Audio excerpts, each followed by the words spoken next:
He was a priest, sworn to a life of devotion, but the way he looked at me felt like a sin. "You are the one temptation I cannot resist," he whispered one night, his hands fisted at his sides. I stepped closer, my breath shaking, then stopped resisting. But the next morning, as I sat in the church pews, he walked to the altar and announced something that made my heart stop. "I have a confession to make. And it will change everything." My mom had just died. I hadn't spoken to her much in the last year, but she was still my mom. We had our issues, but she was always there in her way, strict, cold, and very Catholic. After the funeral, I couldn't stop thinking about the church, about how she went every week like it was medicine. I hated it as a kid. I swore I'd never step foot in one again. But that Sunday, I did. St. Matthew's Church in New Rochelle, New York. It was cold. Late February.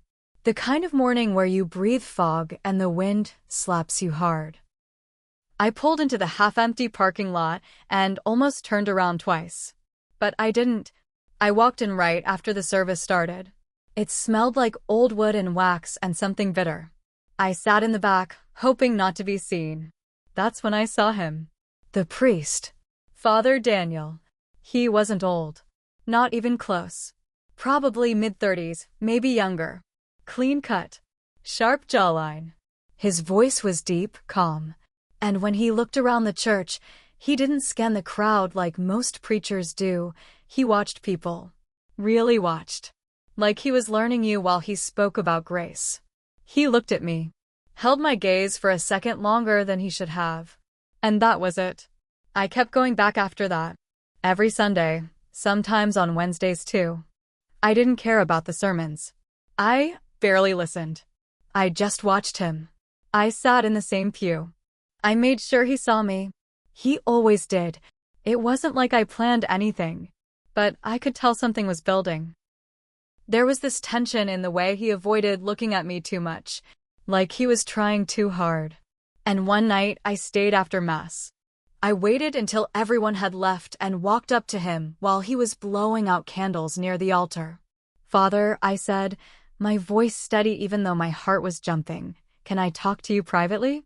He nodded slowly. "Of course." We walked to his office. The door clicked shut behind me. "I don't really believe in God," I told him. "But I needed to be here. I think I needed you." His face changed. His jaw tightened. He looked down, like he was praying for strength. "You shouldn't say things like that," he said, quiet. "But it's true," I replied.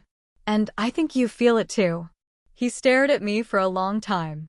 Then, like something inside him snapped, he whispered, "You are the one temptation I cannot resist." His hands were fists at his sides. He didn't move, didn't touch me. I stepped toward him. My voice shook. Then stopped resisting. He closed the space between us in a second. We didn't speak again that night. It wasn't what people think when they hear the word affair. It wasn't passionate or perfect. It was raw, quiet, almost sad. But it was real. Or I thought it was. We didn't talk about it afterward. We just sat there. His hand held mine for a while. Then I left. I walked home in the cold and stared at the ceiling until morning. I thought about what it meant. What would come next? I didn't know, but part of me thought we'd talk. That something would be different. So I went back the next morning. I sat in my same pew. I watched him walk up to the altar. And then he said it. "I have a confession to make." I froze. "I was tested last night," he said, voice even, eyes scanning the room. "A young woman came to me. She was struggling. She confessed impure thoughts. She tried to seduce me. I came close to giving in. But I did not. I resisted. I chose God." He paused. His eyes landed right on me. "I am asking for your prayers as I atone for even considering her sin." The whole room went still. I felt a heat rush up my neck. I wanted to throw up. People were already turning. Whispers. He lied. He looked me in the eye and turned me into his sin. He threw me under the bus to protect his own image. He made me look like some unstable woman who preyed on a man of God. And the worst part? They believed him. I walked out of that church with everyone staring at me like I was filth. Like I was dangerous. Like I was evil. That was 2 months ago. Since then, I've been planning. Watching. Learning. He thinks I'm gone. He thinks I ran off in shame. But I'm still here. And I'm going to ruin him. Not just take him down, I'm going to make him feel what it's like to be used, humiliated, and stripped bare in front of people who once trusted you. He wanted to play God. Now he's going to meet karma. After that Sunday, I didn't leave town. I just disappeared from the church scene. I rented a tiny one-bedroom near Pelham Road, paid cash, kept my name off anything public. No social media, no new job yet. Just silence. I needed space to think. To plan. Father Daniel kept doing his thing, giving sermons, blessing children, shaking hands like nothing happened. Like he hadn't just used me and thrown me in front of a bus. I started watching him. I wasn't crazy, I wasn't following him every hour or hiding in bushes. But I knew where he parked. I knew when he left the church late some nights. I knew which grocery store he used, what kind of wine he bought when no one from the congregation was around to see. I made notes. Every time he slipped up. Every time he broke his vows. A lot of people think priests live like saints. They don't. Not all of them. Daniel wasn't alone on those late nights. One night, I saw him get into a car with a woman I recognized. Amanda Curran. Married. 3 kids. Teaches Sunday school. They didn't kiss. But the way she leaned in? The way he touched her wrist when he talked? It was familiar. Too familiar. That's when I realized what he did to me wasn't a one-time thing. It was a pattern. I wasn't the first. Maybe not even the worst. Just the one who spoke up. He must have known that if he didn't crush my voice early, others would start to whisper too. So I did something that I told myself I'd never do. I went to confession. Not to him. Never again. But to another church a few towns over. I sat behind the screen and spoke slowly, calmly. I want to destroy someone, I said. The priest on the other side went quiet. I won't hurt him, but I want to end his lies. There was a long pause. Then the priest said, truth is not revenge. But truth can be justice. That stuck with me. So I started gathering truth. First, I went to Amanda. I waited until she left the church alone one Thursday evening and followed her car to a coffee shop. I waited outside until she came out and stopped her before she got in. I know about you and Father Daniel, I said. Straight to her face. Her expression went stiff. Excuse me.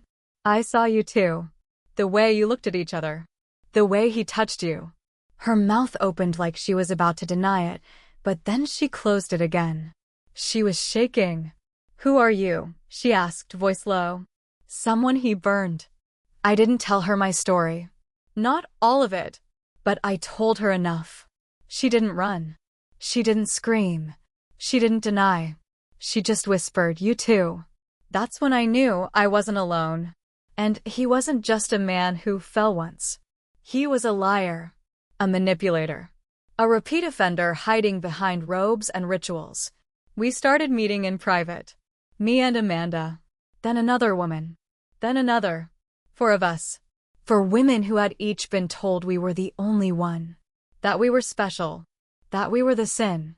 And every time, when it got too close, he'd cut us off and step back behind the pulpit, pretending he'd found God again. We weren't in this for gossip. We weren't out to destroy the church. But him? Daniel? He needed to be stopped. Because people still trusted him. Families still looked to him like a light in the dark.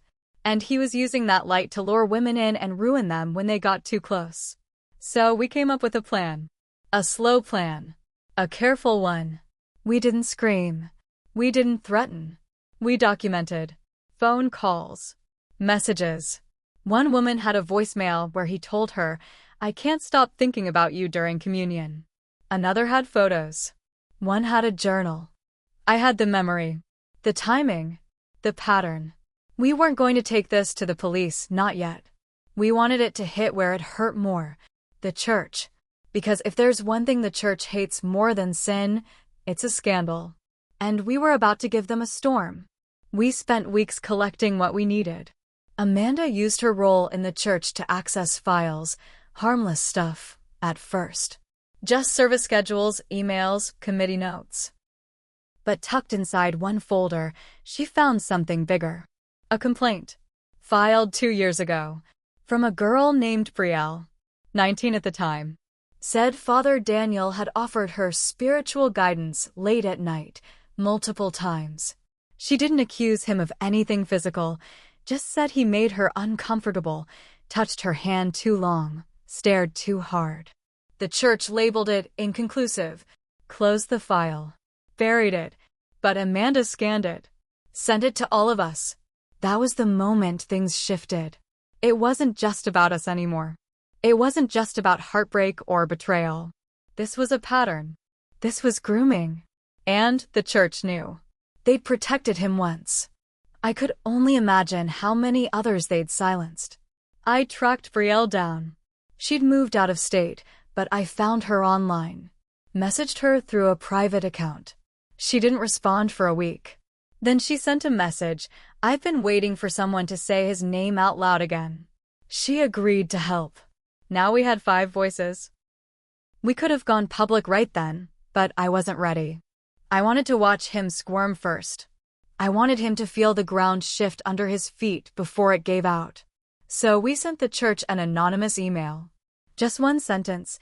How many more will you let him hurt? Attached were pieces. Nothing that could trace back to us yet. Just enough to raise eyebrows. They responded 3 days later. An internal review. Quiet. Discreet. No announcement. No suspension. Just a conversation. That's when things started to go wrong. Amanda called me, voice shaking. They're trying to pin this on me, she said. They found out I was looking through the files. Someone told them. Someone was watching. That's when it hit me. Daniel knew. He knew someone was after him. And he was already trying to clean up. Amanda got suspended from teaching Sunday school. They said it was temporary pending investigation. Brielle got a call from a lawyer, church-affiliated. Asked her to sign a confidentiality assurance. Said it was just protocol. She hung up. Then someone broke into my apartment. Didn't take anything. Just moved stuff around. Drawers left open. Closet light on. Enough to rattle me. It worked. But it also pushed me further. This wasn't just a priest with secrets anymore. This was a machine. A whole damn system protecting him. And that meant one thing: when he fell, it wasn't just going to be him. The whole tower was coming down. I reached out to someone I hadn't spoken to in years. A reporter. Used to date my older brother. She worked freelance now. Investigative journalism. I told her everything. She didn't blink. Just said, give me proof, and I'll burn it all to the ground. So I did. And the story is almost ready. But Daniel? He's starting to fight back harder. He's preaching sermons about temptation again. About women who lie. About being persecuted. He knows something's coming. But what he doesn't know is he's not the only one with a confession to make. And mine? Mine is going to burn his whole damn world down. The article dropped on a Sunday. Fitting, right? Front page of a major local outlet. Digital, print, everything. The headline was blunt. Women say beloved local priest used his power to manipulate, humiliate, and discredit them. Church ignored warnings. The article didn't use our real names. Except mine. I told the reporter to print it. I wanted him to see it. It told the full story. My story. Amanda's. Brielle's. The others. The church's silent cover-ups. The threats. The break-in. Every piece of it laid bare. By noon, the church parking lot was packed, but not for mass. Reporters, vans, cameras. And Father Daniel? He didn't even show up. He vanished. No one could reach him. Not the diocese. Not his assistant. He didn't answer calls. Didn't return texts. His apartment behind the rectory? Empty. People whispered. Maybe he left town. Maybe the church sent him somewhere quiet to wait for the storm to pass. But he didn't leave town. He came to my door. That night, he looked thinner, paler, still wearing that collar like it meant something. I didn't open the door wide. Just enough. "You win," he said. His voice was dry. "Is that what you wanted?" I laughed. It came out colder than I expected. "You think this is a game?" He looked past me, like maybe he thought I'd invite him in. I didn't. "You ruined me," he said. "No," I said. "You ruined yourself." I just held up the mirror. He stepped closer. "I loved you, you know." I stared at him. "You don't get to say that." Then I closed the door in his face. The next day, he resigned. The church made a statement about soul-searching and healing. They said they'd open a third-party investigation. But it was all too late. His name was Dirt. Amanda's husband left her. She said it hurt, but it also felt like breathing again. She didn't have to lie anymore. Brielle finally posted her story publicly. She got support from other survivors across the country. Said it felt like she got her voice back. Me?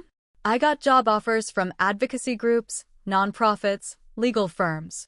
I turned them down. I didn't want to become a symbol. I just wanted peace. But here's the truth no one talks about when you win a war like this. You don't walk away clean. I made mistakes. I should have spoken up sooner. I should have warned others. Instead, I let my shame turn into silence. Then into hate. I wanted revenge more than justice. I can admit that now. There were nights I looked in the mirror and saw someone I didn't recognize. Someone who plotted, manipulated. Someone who broke rules to bring down a man who broke bigger ones. I won, but I lost something too.